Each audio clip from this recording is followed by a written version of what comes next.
우리가 잘 아는 말씀인데요. 이스라엘의 초대 왕이 누구죠? 사울 왕입니다. 그 사울 왕의 뒤를 이은 왕이 다윗 왕입니다. 사울이 왕으로 있을 때 다윗을 죽이려고 쫓아다녔고 다윗은 도망 다녔습니다. 이렇게 도망 다니던 다윗이 어느 날 부하 몇 명과 함께 사울 왕의 숙소에 몰래 들어가요. 우리가 읽었지만 하나님이 그들을 깊게 잠들게 하셔서 아주 고온하게 세상 모르고 자고 있었어요. 사울도 자고 그 군대 장관이었던 아브넬 장관도 자고 모든 장군 병사들이 잠에 들었습니다. 몰래 살금살금 다윗이 아비새 그리고 몇몇 부하들과 함께 침입해 들어갔습니다.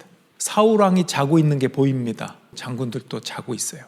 그때 아비새가 조그맣게 귓속말로 얘기합니다. 다윗이시여, 우리에게 기회가 왔습니다. 사울 왕이 잠들어 있는데 허락만 하시면 이 창으로 한 번 찔러서 두 번 찌를 것도 없고 이 땅바닥에다 박겠습니다. 죽이겠습니다. 이렇게 이야기합니다. 그러면 다윗 입장에서는 그래 한마디만 하면 더 도망다니지 않아도 되고 또 자기가 왕이 될 수도 있는 그런 상황 아니겠습니까? 아비새가 하는 말, 하나님이 기회를 주셨대요. 마침 이건 하나님이 주신 기회다. 지금 아비새가 이렇게 얘기했거든요. 다윗은 뭐라고 할까요? 다윗은 no 이렇게 얘기합니다. 사실 우리가 어떤 기회가 찾아왔을 때 이건 하나님이 주신 기회다 할 때도 있지만 어떤 경우에는 아닐 때도 있어요. 여러분 살면서 그런 거 경험하십니까? 야, 이거 하나님이 문을 열어주셨어. 근데 어떤 때는 문을 열고 들어갔는데 결국 돌아보니까 이게 내 욕심에서 나오는 문이 열린 거지 하나님이 허락하신 게 아니었구나 하는 것들이 있을 수 있어요. 몇 주 전에 우리가 요나 이야기를 같이 나누었는데 요나가 하나님의 말씀을 순종하지 않고 원래 니느웨로 가야 되는데 다시스, 스페인으로 가려고 했잖아요.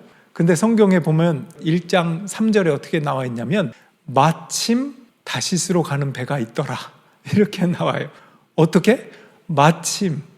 그러니까 이거 잘 됐다. 이거 아마 합리화했겠죠. 길이 열렸어, 문이 열렸어, 마침 배가 있어. 그렇지 않아도 마음에 다시스로 가려고 하던 차인데 요바로 내려가서 보니까 다시스로 가는 배가 있네. 오케이 하고 가다가 이제 나중에 아시죠? 물고기 뱃속에 삼킨 밥 회개하고 돌아가고 다시 니느웨로 가고 이렇게 되지 않습니까? 마침 기회가 다 기회가 아니라 하나님의 마음은 어떠하실까? 이런 뭔가 기준이 있어야 된다는 것입니다. 기준이라고 하는 것이 내 상황에 따라 내가 원하는 대로 되느냐 안 되느냐가 기준이 아니라 하나님이 기뻐하실까? 하나님은 뭐라고 말씀하실까? 이것이 더 기준이 되어야 하는 것이 크리스찬이다 하는 것입니다. 다윗은 그렇게 했거든요. 9절 10절에 뭐라고 했나 들어보십시오. 그러나 다윗은 아비새에게 타일렀다. 그를 죽여서는 안 된다. 그 어느 누구든지 주님께서 기름 부어 세우신 자를 죽였다가는 벌을 면치 못한다. 다윗이 말을 계속하였다. 주님께서 확실히 살아계심을 두고 말하지만 주님께서 사울을 치시든지 죽을 날이 되어서 죽든지 또는 전쟁에 나갔다가 죽든지 할 것이다.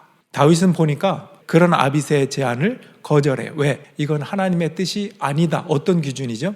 하나님이 기름 부어 세우신 자를 함부로 할 수 없다라고 하는 기준이었습니다. 그 기준과 함께 뭐라고 했냐면 주님께 진노를 맡겨야 된다. 하나님께서 일하실 거다. 예를 들어서 그가 직접 사울을 치시든지 사울이 죽을 날이 되어서 죽든지 전쟁터에 나갔다가 죽든지 하나님께 맡긴다는 의미.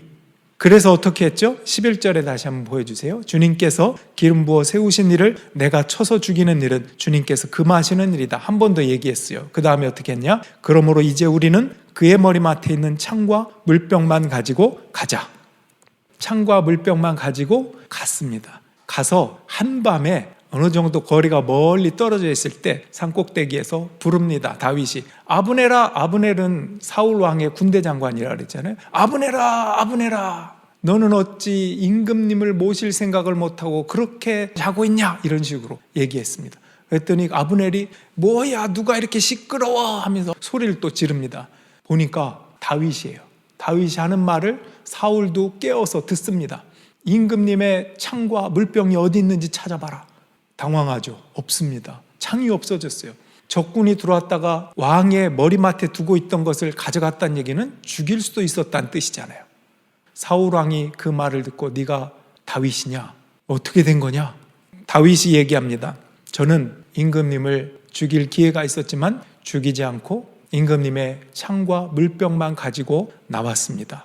저는 이렇게 임금님을 해하지 않는데 왜 임금님께서는 저를 해하려고 쫓아오시고 죽이려고 하십니까? 제가 언제까지 도망 다녀야 하겠습니까? 하나님이 나를 쫓아 죽이신다면 나는 듣겠습니다. 그러나 사람이 나를 쫓아 죽이려고 한다면 나는 들을 수가 없습니다. 더 이상 나를 쫓지 말아 주십시오.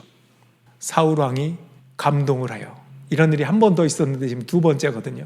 사울 왕이 미안하다, 잘못했다, 그렇게 얘기합니다. 그리고는 하는 말, 하나님이 너에게 복을 주실 거다. 미안하다. 왜? 자기는 이미 죽은 목숨이에요. 다윗이 자기를 살려주었다는 걸 인정하는 거예요. 그리고 각각 자기 길을 가는 그런 내용이 오늘 내용입니다. 사울 왕이 마지막에 뭐라고 했다고요? 다윗에게 하나님이 너를 복 주시기를 원한다, 이렇게 얘기해요. 우리 로마서 12장에 있는 말씀을 한번 보겠습니다. 19절인데요. 사랑하는 여러분, 여러분은 스스로 원수를 갚지 말고 그 일은 하나님의 진노하심에 맡기십시오. 성경에도 기록하기를 원수 갚는 것은 내가 할 일이니 내가 갚겠다고 주님께서 말씀하셨다 하였습니다. 원수 갚는 거를 여러분도 살면서 정말 원한이 있는 사람이 있을 수 있죠. 그 사건도 있을 수 있고, 참 그 사람 하면 지금도 밥이 안 넘어가고 가만히 앉아 있어도 힘이 들고 뭔가 잘못된 일만 생기면 그 사람 때문인 것 같고 얼마나 가슴 아프고 힘든 일들이 있습니까? 그래서 내가 그 원수를 직접 갚으려고 쫓아다니기도 하고 아마 그랬을 수도 있어요.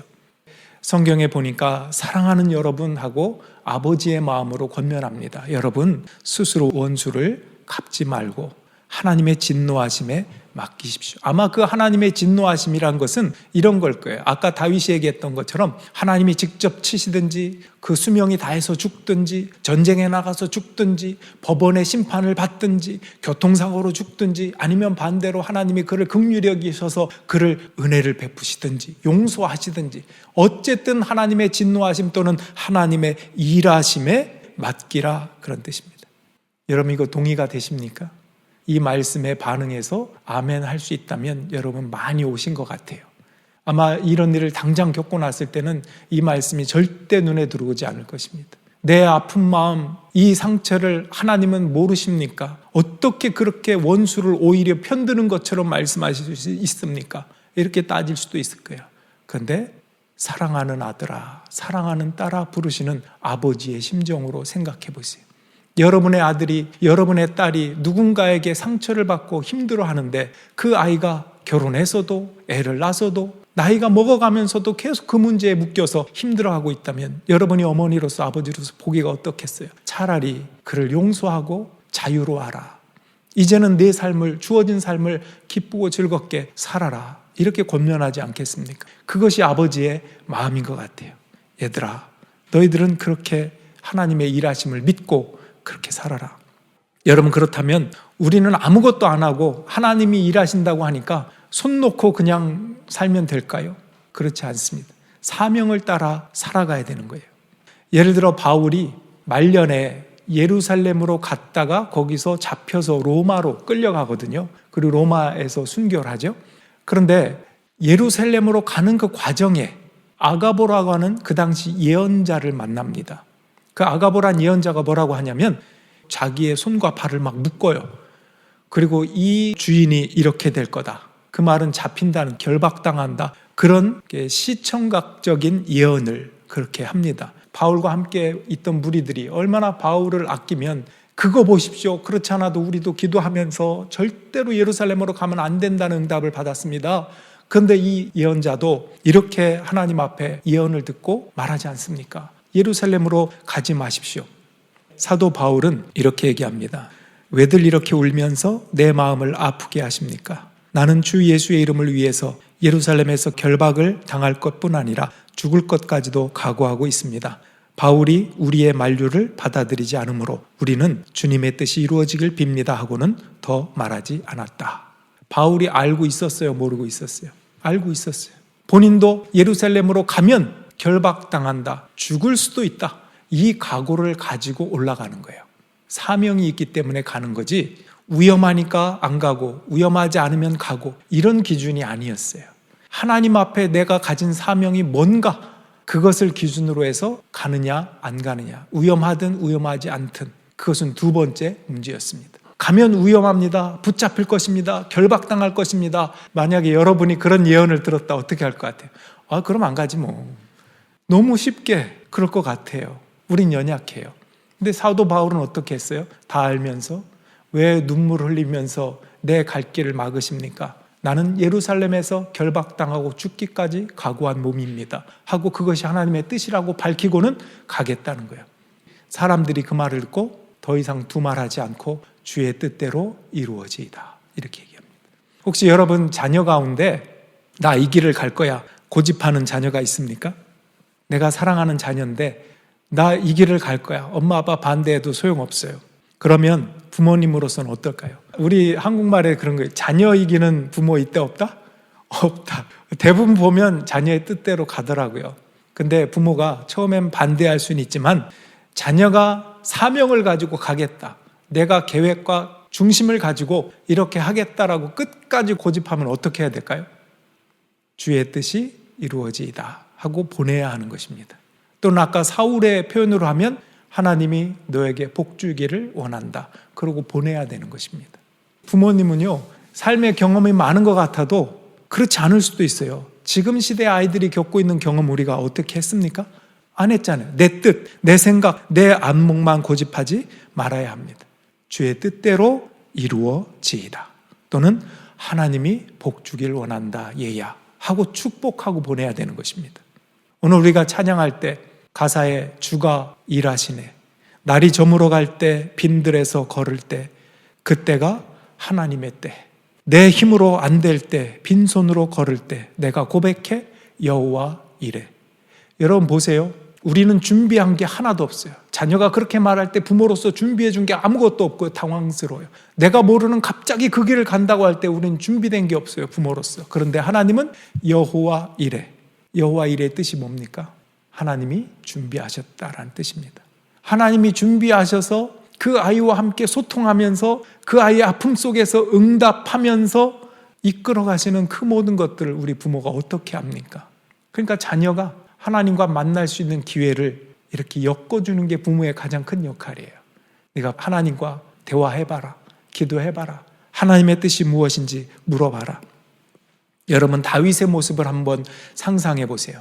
이 성경 말씀 읽은 대로 그 어두운 밤 가운데 잠들어 있는 사울 왕에게 몰래 다가가서 죽일 기회가 있었지만 그것을 마다하고 물병과 창만을 가지고 나와서 그렇게 자기의 목숨을 걸고 했던 그 모습을 한번 생각해 보세요. 원수 갚는 것도 내려놓고 빈손으로, 그렇게 죽임 없이 빈손으로 걸어오는 하나님의 일하심이 더 크다는 사실을 아마 다윗은 믿었던 것 같아요. 말하자면 하나님의 기름 부음 받은 자를 죽일 수 없다, 해할 수 없다라고 하는 그 원칙을 갖고 있었다고 그랬잖아요. 또 내면에는 다윗이 똑똑하니까 그런 계산도 했을 수도 있어요. 내가 여기서 사울을 죽이면 나는 왕이 되지 못한다. 이랬든 저랬든 그가 두 번이나 사울을 직접 죽이지 않고 하나님의 진노하심에 맡겼던, 결국 블레셋에 의해서 사울 왕은 죽임을 당하고 2대 왕으로 다윗이 왕으로 등극하게 됩니다. 물론 그가 처음부터 온 이스라엘 왕이 된 게 아니에요. 처음엔 헤브론에서 왕이 됐고 나중에 온 이스라엘의 왕으로 추대가 됩니다.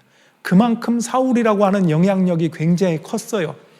그렇게 하지 않았으면 다윗은 아마 사울이 죽은 후에도 사울의 후손이라든지 그를 따르는 신하들, 충신들에 의해서 죽임을 당했을 수도 있습니다. 그런 정치적인 계산으로 했든 뭐든 그는 하나님을 신뢰했다는 거예요. 하나님을 신뢰하고 그분을 바라보는 가운데 지금은 내가 빈손으로 갈지라도 하나님의 일하심에 내가 맡기겠다. 내 정치적인 운명이든 내 개인적인 운명이든 하나님께 맡기겠다.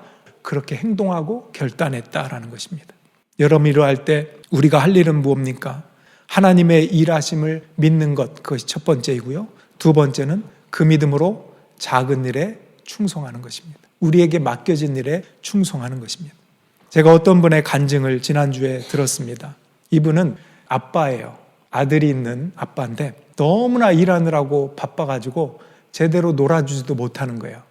약속을 해도 어떤 때는 출장을 가야 되니까 약속을 또 깨야 되고, 하루는 그날도 출장이 있어서 가려고 하는데 아들이 울더래요. 아빠 거짓말쟁이, 나하고 놀아준다고 해놓고 또 출장을 가. 그러면서 막 울었대요. 어떻게 달래줘도 달랠 수도 없고 장난감을 줘도 그치지 않고 지쳐서 잠이 들었대요. 그 아이가 잠든 모습을 보면서 혼잣말로 아들에게 이렇게 얘기했대요. 아들아, 미안하다. 아빠가 너에게 약속을 못 지켜서 미안하다. 그런데 있잖아, 사실은 내가 열심히 일하고 출장 가서 일하고 하는 것이 너를 위한 일이기도 해. 내가 열심히 돈을 벌어야 너를 서포트하고 네가 원하는 것, 먹고 싶은 거, 갖고 싶은 거 사줄 수 있는 거고 너를 키울 수 있는 거기 때문에 내가 일하는 거는 곧 너를 위하는 것이기도 하단다. 물론 내가 약속을 못 지켜서 미안하다. 이렇게 하고 출장을 갔대요. 근데 이분이 크리스찬이라 그 다음 날 똑같이 기도하는 중에 하나님이 자기에게 말씀하시더래요. 아들아, 내 마음이 그 마음이다. 내가 안 보이는 것 같고 내가 일하지 않는 것 같은 순간에도 나는 너를 위해서 일하고 있는 거다. 너 내 모습 보이지 않지? 너 자주 나를 의심하지? 하나님이 어떻게 하고 있냐고 불평할 때도 있지? 아니야. 나는 그때도 너를 위해서 일하고 있는 거야. 이런 응답이 그대로 오더래요. 너무나 감사했다는 간증을 들었습니다. 여러분, 아버지가 일하시니 우리는 작은 일에 충성하고 우리도 일해야 합니다. 부모를 행복하게 하는 것은 글쎄 우리 승훈이나 현진이가 부모님을 행복하게 해드리려고 특별한 날에 큰 어떤 선물을 사서 드리면 좋아하시겠습니까? 물론 좋아하시겠죠. 네. 한치의 망설임도 없이 끄떡이셨어요. 그런데 정말 부모가 바라는 것은 그 큰 선물도 선물이지만 어쩌면 작은 일상에 맡겨진 일들을 성실하게 하는 것을 더 큰 선물로 여길 수도 있어요. 예를 들면 그런 거죠. 야, 아빠한테 엄마한테 그렇게 큰 거 해줄 거 없어. 그냥 자고 일어나서 이불이나 좀 잘 깼으면 좋겠어.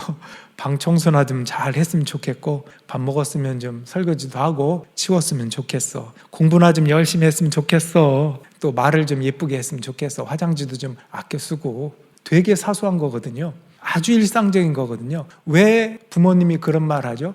부모가 이런 바람을 갖는 이유, 자녀가 일상에 맡겨진 일들에 대한 책임을 통해서 그 책임감과 어른스러워지고 성장하는 법을 배우라고, 그것 때문에 이렇게 얘기하는 거예요. 어떤 땐 잔소리처럼 들릴 수도 있어요. 근데 그게 자녀를 위한 마음이라고 믿어야 돼요. 하나님의 마음도 그와 같다는 거예요. 하나님께 순종한다고 할 때 하나님, 내가 거창하게 이러한 일들을 하나님께 해드리겠습니다.